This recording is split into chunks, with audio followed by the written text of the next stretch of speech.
Ils sont jeunes et ils dansent. Parfois la danse s'interrompt brusquement. Apparaissent alors la violence, la pauvreté ou la corruption. Malik, Salvatore, Ibrahima, Issouf, Lansey, Keletigui et Ousmane, tous sont arrivés en France alors qu'ils étaient mineurs. Partis vers une promesse d'Eldorado, ils ont quitté leur pays respectif pour des raisons qu'ils ont choisi de représenter par ces tableaux qui expliquent leur fuite. C'est la question de pourquoi on est poussé à partir. Et en fait, ils étaient extrêmement critiques vis-à-vis de leurs dirigeants, vis-à-vis de la politique, de la corruption qui les pousse sur le chemin de l'exil.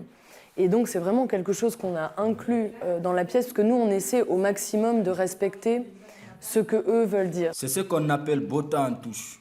De toute façon, les migrants, c'est comme au foot. On passe la balle. Non, j'avais mieux noté la phrase. À leur arrivée, monter sur les planches n'était pas la première préoccupation. Il y avait les formalités, les papiers, le logement, la scolarité. Pour tout cela, l'aide du collectif jeune du réseau Éducation sans frontières a été la bienvenue. Et puis, au beau milieu des problèmes quotidiens, est arrivée cette proposition.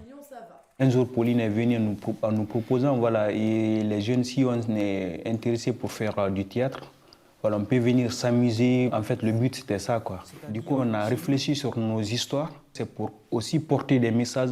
Envoyez la position. 35 degrés nord, 12 degrés est. Combien de personnes à bord?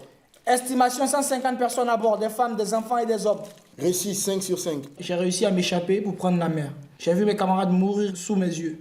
Maintenant, je suis là et je ne partirai pas. Pour moi, étant venu par la mer, sûr, c'est traumatisant, mais bon, vu que c'est un truc qui libère un peu par le théâtre, ça va.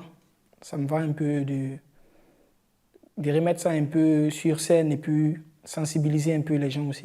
Si on ne raconte pas ces choses-là, on les garde pour nous. Franchement, ça devient compliqué, quoi. On est tout le temps mécontent, mais quand on expose nos problèmes dans le théâtre, ça nous fait libérer quelque chose, quoi, au fond de nous. Et je pense que c'est une bonne chose, quoi. Est-ce que vous voyez les différentes étapes de la scène par rapport à ce que vous avez fait hier, qu'on a essayé de c'est bien, c'est vachement bien. Oui. Là, c'était un espace de plaisir collectif, où se crée évidemment un espace de politisation aussi, de réflexion collective, mais qui passe par le plaisir de jouer, le plaisir de monter sur scène et d'être ensemble. Le théâtre, pour moi, c'est comme une seconde famille. C'est ma famille ici en France, au fait. C'est le truc qui m'a permis, qui me permet de m'intégrer. Grâce au théâtre, j'ai des amis, j'ai des connaissances et j'ai une occupation, au fait. Pour montrer aux Français, voilà, ce qu'on est en train de vivre ici, et aussi aux jeunes candidats à l'immigration pour dire qu'ici, ce n'est pas un paradis. On nous montre toujours les beaux images d'ici, les immeubles, les voitures, tout ce qui est luxe, quoi. On ne montre jamais le côté néfaste, au fait. Donc pour moi, quand même, ça n'en vaut pas la peine de prendre ce risque-là pour en arriver là, quoi. Tu regrettes de l'avoir pris ? Honnêtement, oui. Si c'était à refaire, je n'allais jamais le refaire. Leur spectacle s'appelle « C'est quoi le problème ?» Drôle et énergique, il est bien accueilli partout où il passe. Leur rêve, aller le jouer en Afrique. Je suis fier et puis en même temps je suis heureux.